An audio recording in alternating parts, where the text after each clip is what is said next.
in recent years, with the advent of drugs like oxycodone and OxyContin, we saw way too much overprescribing and people becoming hooked.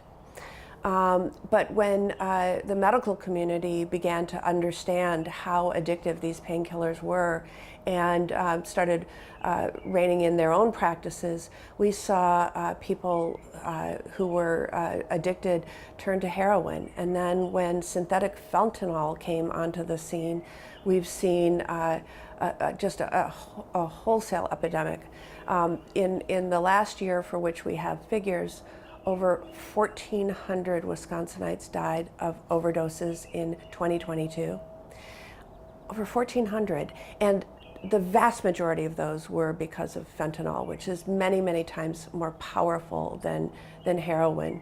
And so we've got to take an all hands on deck approach to fighting this.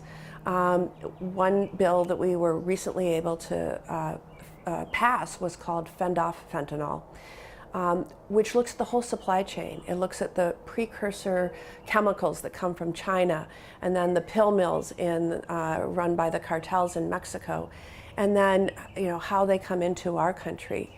And we have now some more powerful tools to sanction China and Mexico with regard to their role that they're playing in this epidemic.